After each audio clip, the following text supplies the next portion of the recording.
Sunter sebelum masjid, awal sebuah niat. Pagi itu, matahari baru saja naik di ufuk timur Jakarta Utara. Cahaya keemasan memantul di permukaan Danau Sunter, menciptakan bayangan yang tenang di antara hiruk-pikuk kota. Ahmad Fauzan, seorang jurnalis muda, berdiri di depan sebuah bangunan putih megah yang mencuri perhatian siapapun yang melintas. Kubahnya menjulang anggun, pilar-pilarnya kokoh, dan aura ketenangan seolah menyelimuti kawasan itu. Inilah Masjid Ramli Musofa, sebuah masjid yang tak hanya indah secara fisik, tetapi juga syarat makna. Namun sebelum kemegahan ini berdiri, Sunter adalah kawasan yang jauh berbeda. Menurut cerita Pak Hasan, marbot senior yang telah puluhan tahun tinggal di sini, dahulu wilayah ini lebih dikenal sebagai kawasan industri dan permukiman padat. Dulu, nak, ucap Pak Hasan pelan, kalau waktu azan tiba, suara mesin pabrik lebih keras daripada panggilan salat. Ahmad mencatat setiap kata. Ia ingin memahami bagaimana sebuah kawasan yang keras dan sibuk akhirnya memiliki masjid yang begitu menenangkan. Pak Hasan melanjutkan ceritanya sambil menatap halaman masjid yang luas. Sebelum masjid ini ada, orang-orang harus berjalan cukup jauh hanya untuk salat berjamaah. Tidak semua kuat, tidak semua sempat. Di tengah kondisi itulah, nama Haji Ramli Musofa mulai dikenal. Seorang pengusaha sukses yang sering terlihat sederhana, lebih senang menyapa warga sekitar daripada memamerkan kekayaannya. Ia bukan tokoh yang gemar bicara di depan umum, namun dikenal memiliki kepedulian yang dalam terhadap lingkungan dan ibadah. Ahmad mendengar kisah bahwa niat pembangunan masjid ini bukanlah rencana besar sejak awal. Semuanya bermula dari kegelisahan sederhana, melihat sedikitnya ruang ibadah yang layak di kawasan Sunter. Setiap kali waktu salat tiba, Ramli Musofa kerap bertanya dalam hatinya, mengapa kawasan sebesar ini tidak memiliki masjid yang bisa menjadi pusat ketenangan. Di malam-malam sunyi, saat Jakarta perlahan meredam suaranya, Ramli Musofa sering berdiam diri, merenung, dan berdoa. Bukan tentang bisnis atau keuntungan, melainkan tentang apa yang bisa ia tinggalkan untuk umat. Baginya, harta hanyalah titipan, sementara amal adalah bekal yang sesungguhnya. Keinginan itu perlahan tumbuh menjadi niat yang kuat. Bukan sekadar membangun tempat salat, tetapi menghadirkan rumah Allah yang terbuka, nyaman, dan bisa menjadi tempat kembali bagi siapapun, tanpa memandang latar belakang. Sunter, dalam bayangannya, bukan hanya kawasan industri, tetapi juga ruang spiritual yang hidup. Ahmad menutup buku catatannya sejenak dan memandang masjid itu kembali. Ia menyadari, setiap bangunan besar selalu berawal dari niat kecil yang tulus.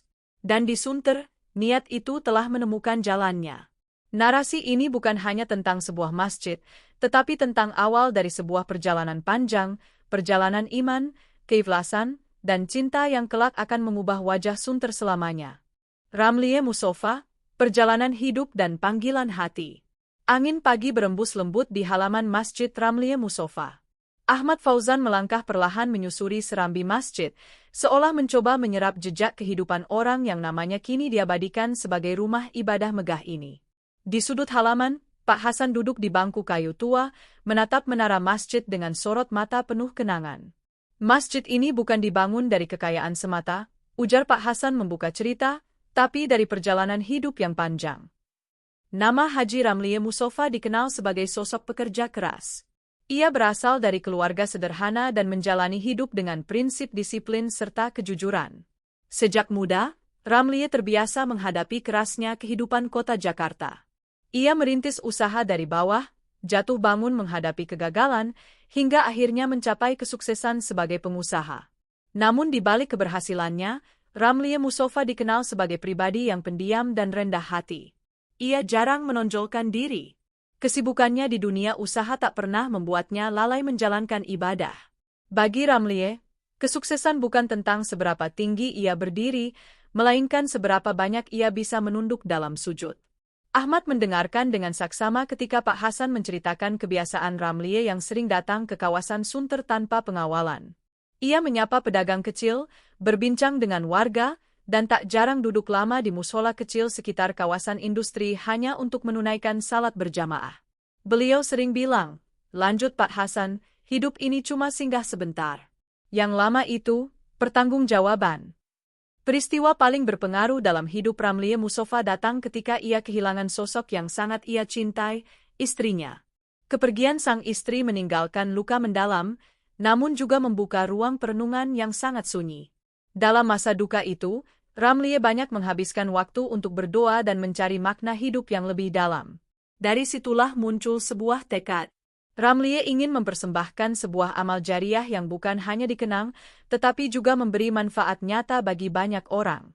Sebuah tempat yang bukan sekadar bangunan, melainkan ruang penyembuhan, pengharapan, dan kedamaian. Ahmad mencatat satu kalimat penting dari Pak Hasan, masjid ini adalah bentuk cinta yang tidak pernah selesai. Ramlie Musofa percaya bahwa cinta sejati tidak berhenti ketika seseorang tiada. Ia menjelma dalam kebaikan yang terus mengalir. Maka, niat membangun masjid di Sunter semakin menguat. Bukan untuk kemegahan nama, melainkan sebagai persembahan tulus kepada Allah dan untuk mengenang orang yang paling ia cintai. Setiap keputusan yang ia ambil selalu diawali dengan istikharah. Ia ingin memastikan bahwa langkah besar ini bukan sekadar dorongan emosi, tetapi panggilan hati yang diridhai. Sunter dipilih bukan tanpa alasan, disinilah denyut kehidupan bekerja keras berdampingan dengan kebutuhan akan ketenangan spiritual. Ahmad mengangkat pandangannya ke arah kubah masjid yang berkilau diterpa cahaya. Kini ia mulai memahami, masjid ini bukan lahir dari kelebihan, tetapi dari kehilangan. Bukan dari kesombongan, tetapi dari kerendahan hati. Narasi perjalanan hidup Ramlie Musofa menjadi pondasi kuat bagi berdirinya Masjid Ramlie Musofa. Sebuah kisah tentang bagaimana duka bisa menjelma doa, dan bagaimana cinta dapat berubah menjadi warisan iman yang abadi. Pembangunan masjid, antara cinta, kontroversi, dan keteguhan. Deru kendaraan di Jalan Danau Sunter Utara tak pernah benar-benar berhenti. Di tengah hiruk-pikuk itulah, Ahmad Fauzan berdiri memandang Masjid Ramlie Musofa dari kejauhan. Sulit membayangkan bahwa sebelum bangunan putih itu berdiri anggun, lokasi ini pernah menjadi lahan kosong yang dipenuhi debu, suara alat berat, dan perdebatan panjang. Prosesnya tidak semudah yang orang lihat sekarang, ujar Pak Hasan sambil tersenyum tipis. Banyak yang meragukan, bahkan menentang. Ketika Haji Ramlie Musofa menyampaikan niatnya membangun masjid di kawasan Sunter, respons yang muncul beragam. Sebagian warga menyambut dengan harapan, namun tak sedikit pula yang memandang rencana itu dengan kecurigaan. Ada yang mempertanyakan ukuran masjid yang dianggap terlalu besar, ada pula yang khawatir kehadirannya akan mengubah wajah kawasan industri dan permukiman sekitar. Bagi Ramlie Musofa, semua itu adalah bagian dari ujian niat. Ia memilih diam, bukan karena tak punya jawaban, tetapi karena ingin membuktikan niatnya melalui perbuatan. Setiap perizinan diurus dengan sabar, setiap kritik didengarkan tanpa emosi. Ia percaya, ketulusan tidak perlu dibela dengan amarah. Ahmad mencatat kisah bagaimana Ramlie sering datang langsung ke lokasi pembangunan, mengenakan pakaian sederhana, menyapa para pekerja satu persatu. Tak jarang ia ikut duduk bersama mereka saat waktu istirahat, berbincang tentang keluarga dan kehidupan. Baginya, pembangunan masjid bukan hanya tentang hasil akhir, tetapi juga tentang proses yang manusiawi. Namun tantangan terbesar datang ketika isu-isu miring mulai beredar. Ada yang menuduh pembangunan masjid sebagai bentuk pamer kekayaan, ada pula yang mengaitkannya dengan kepentingan tertentu. Ramlie Musofa memilih jalan sunyi. Ia tak pernah membalas tudingan itu di media. Biarlah Allah yang menilai, ucapnya suatu kali kepada Pak Hasan. Kontroversi sempat memuncak ketika bentuk arsitektur masjid mulai terlihat. Gaya bangunan yang terinspirasi dari masjid-masjid megah di Timur Tengah memunculkan pro dan kontra. Namun Ramlie tetap teguh. Ia ingin menghadirkan masjid yang indah, bukan untuk dibanggakan, tetapi agar siapapun yang datang merasa nyaman dan dimuliakan. Hari demi hari, bangunan itu perlahan berdiri. Pilar-pilar putih menjulang, kubah besar mulai terbentuk, dan halaman masjid dirancang luas agar terbuka bagi siapa saja. Ahmad membayangkan suasana saat itu, debu beterbangan, suara mesin bercampur doa-doa yang tak terdengar. Pak Hasan mengenang satu momen penting. Suatu sore, saat pembangunan hampir rampung, Ramlie Musofa berdiri lama menatap masjid yang belum selesai sepenuhnya. Matanya berkaca-kaca. Kalau masjid ini kelak dipenuhi orang-orang yang sujud, katanya lirih, itu sudah cukup. Keteguhan Ramlie Musofa akhirnya mulai melunakkan banyak hati. Warga yang semula ragu perlahan ikut membantu, sekadar memberi air minum untuk pekerja atau membersihkan area sekitar. Masjid itu mulai dirasakan bukan sebagai milik satu orang, tetapi milik bersama. Ahmad menutup ceritanya dengan kesadaran baru. Masjid Ramlie Musofa bukan hanya hasil dari kekuatan finansial, melainkan buah dari kesabaran menghadapi kontroversi dan keteguhan menjaga niat. Di balik dinding putih yang kini memancarkan ketenangan, tersimpan kisah perjuangan yang jarang diketahui. Dan Sunter, tanpa disadari, sedang bersiap menyambut babak baru dalam sejarah spiritualnya. Masjid untuk semua, kehidupan sosial dan spiritualitas. Suara azan zuhur menggema lembut di kawasan Sunter. Gelombang suaranya menyusup di antara deru kendaraan dan aktivitas kota, menghadirkan jeda yang menenangkan. Ahmad Fauzan berdiri di pelataran Masjid Ramlie Musofa, menyaksikan orang-orang berdatangan dari berbagai arah, pekerja kantor, pedagang kecil, pengemudi ojek, hingga warga sekitar yang melangkah perlahan dengan sarung di pundak. Inilah wajah baru Sunter yang dulu diceritakan Pak Hasan sebagai kawasan yang miskin ruang ibadah. Kini, masjid ini telah menjadi pusat kehidupan spiritual dan sosial. Pintu-pintu masjid selalu terbuka, seakan menyampaikan pesan tanpa kata. Siapapun boleh datang, siapapun diterima. Pak Hasan berjalan mendampingi Ahmad menyusuri ruang utama masjid. Sejak awal, katanya pelan, Haji Ramlie ingin masjid ini hidup. Bukan hanya ramai saat salat Jumat, tapi juga terasa dekat dengan masyarakat setiap hari. Kegiatan demi kegiatan mulai tumbuh. Kajian rutin digelar, bukan hanya untuk kalangan tertentu, tetapi terbuka bagi siapa saja.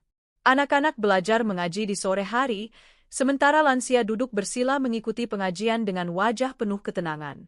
Masjid ini menjelma menjadi ruang pertemuan lintas usia, lintas latar belakang. Ahmad mencatat satu hal yang paling menonjol, suasana masjid yang bersih, tertib, dan penuh penghormatan. Tak ada sekat sosial yang terasa mencolok. Orang-orang duduk sejajar, berbagi ruang yang sama dalam sujud yang sama. Nilai inilah yang sejak awal ingin diwujudkan oleh Haji Ramlie Musofa, kesetaraan di hadapan Tuhan. Pak Hasan mengenang pesan pendiri masjid itu, masjid ini jangan membuat orang merasa kecil. Justru harus membuat mereka merasa pulang.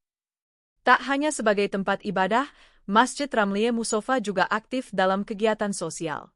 Ketika bulan Ramadan tiba, halaman masjid dipenuhi jamaah berbuka puasa bersama.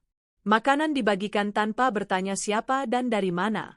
Saat musibah melanda, masjid menjadi pusat pengumpulan bantuan dan doa bersama. Ahmad menyaksikan bagaimana masjid ini perlahan mengubah kebiasaan warga sekitar. Mereka yang dulu jarang terlihat di waktu salat kini mulai rutin datang.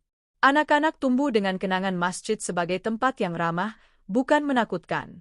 Sunter menemukan denyut spiritual yang baru, lebih hangat, lebih manusiawi. Namun bagi Pak Hasan, perubahan terbesar bukan pada jumlah jamaah, melainkan pada rasa memiliki. Sekarang, katanya sambil tersenyum, kalau ada yang kotor, jamaah sendiri yang membersihkan. Kalau ada lampu mati, ada saja yang mengganti. Masjid ini tidak lagi berdiri sebagai monumen, melainkan sebagai ruang hidup. Di setiap sudutnya, Ahmad merasakan jejak ketulusan yang dulu hanya berupa niat di hati Ramlie Musofa. Sebuah niat yang kini menjelma gerakan bersama. Menjelang sore, cahaya matahari menembus jendela-jendela besar masjid, memantulkan bayangan lembut di lantai marmer. Ahmad menyadari, Masjid Ramlie Musofa telah melampaui fungsi awalnya. Ia bukan hanya tempat salat, tetapi tempat belajar tentang kebersamaan, kepedulian, dan makna iman yang membumi. Sunter, yang dulu dikenal sebagai kawasan keras dan sibuk, kini memiliki ruang untuk berhenti sejenak, untuk mengingat, untuk bersyukur, dan untuk kembali pulang. Warisan abadi, makna Masjid Ramlie Musofa hari ini. Malam perlahan turun di kawasan Sunter. Lampu-lampu kota menyala satu persatu, memantulkan cahaya di permukaan danau Sunter yang tenang. Di tengah suasana itu, Masjid Ramlie Musofa berdiri anggun, diterangi cahaya lembut yang memantul dari dinding putihnya. Ahmad Fauzan kembali berdiri di halaman masjid, kali ini dengan perasaan yang berbeda. Perjalanannya menelusuri sejarah masjid ini telah membawanya pada pemahaman yang lebih dalam tentang makna sebuah warisan. Di serambi masjid, Pak Hasan duduk bersandar pada pilar, memandangi jamaah yang datang untuk salat Isya. Usianya telah menua, namun matanya tetap menyimpan keteduhan yang sama. Masjid ini, katanya pelan, bukan lagi milik satu nama. Ia sudah menjadi milik waktu. Ahmad mengangguk. Ia melihat sendiri bagaimana masjid ini hidup dari hari ke hari. Anak-anak berlarian kecil di halaman sebelum ditegur lembut oleh orang tua mereka. Sekelompok remaja duduk berdiskusi selepas kajian. Seorang musafir tampak beristirahat sejenak, menikmati ketenangan sebelum melanjutkan perjalanan. Semua menyatu dalam ruang yang sama, tanpa merasa asing. Warisan Haji Ramli Mustofa tidak tertulis dalam prasasti panjang atau pidato-pidato besar. Ia hidup dalam rutinitas sederhana, sajadah yang terhampar rapi, senyum marbot yang menyambut jamaah, dan doa-doa yang dipanjatkan dalam diam. Masjid ini menjadi saksi bahwa amal jariah tidak pernah benar-benar berhenti bekerja. Pak Hasan mengenang pesan terakhir yang sering diulang Ramli Mustofa, kalau kelak aku tidak ada, biarkan masjid ini yang bicara. Dan kini, masjid itu memang berbicara, melalui ketenangan yang dirasakan siapapun yang melangkah masuk. Ahmad mencatat satu hal penting. Masjid ini tidak pernah kehilangan kesederhanaannya, meski tampil megah. Tidak ada jarak antara pengurus dan jamaah, tidak ada rasa sungkan bagi mereka yang datang dengan pakaian seadanya. Semua diterima dalam kesetaraan yang sunyi namun kuat. Di tengah perubahan zaman dan derasnya arus modernisasi Jakarta, Masjid Ramli Mustofa berdiri sebagai pengingat bahwa di tengah kesibukan, manusia tetap membutuhkan ruang untuk menunduk. Bahwa di tengah pencapaian, ada keheningan yang harus dijaga. Masjid ini juga menjadi jembatan antar generasi. Anak-anak yang dulu belajar mengaji di sini kini tumbuh menjadi remaja yang menjaga kebersihan masjid. Orang-orang yang dulu hanya singgah kini merasa memiliki. Warisan ini tumbuh, bukan karena nama besar, tetapi karena nilai yang terus dirawat. Ahmad menutup catatannya dengan perasaan haru. Ia menyadari, kisah Masjid Ramli Mustofa bukan sekadar sejarah bangunan, melainkan sejarah hati manusia. Tentang bagaimana niat yang tulus, dijaga dengan kesabaran, dapat menjelma menjadi cahaya yang tak pernah padam. Malam semakin larut. Jamaah terakhir keluar dari masjid dengan langkah tenang. Di balik dinding putih yang kokoh, doa-doa masih menggantung di udara, menunggu untuk dikabulkan. Dan di Sunter, sebuah warisan iman terus hidup, mengalir pelan, namun pasti, melintasi waktu. Masjid Ramli Mustofa telah menjadi lebih dari sekadar tempat ibadah. Ia adalah pesan sunyi tentang keikhlasan, cinta, dan harapan yang ditinggalkan untuk generasi setelahnya. Masjid Ramli Mustofa berdiri bukan sekadar sebagai bangunan megah di tengah Sunter, tetapi sebagai penanda bahwa keikhlasan mampu melampaui waktu. Dari niat yang sunyi, dari doa yang tak pernah terdengar, lahirlah sebuah rumah ibadah yang kini menjadi tempat pulang bagi banyak hati. Di antara sujud dan doa yang terus mengalir, warisan iman itu tetap hidup, menyapa siapapun yang datang dengan ketulusan.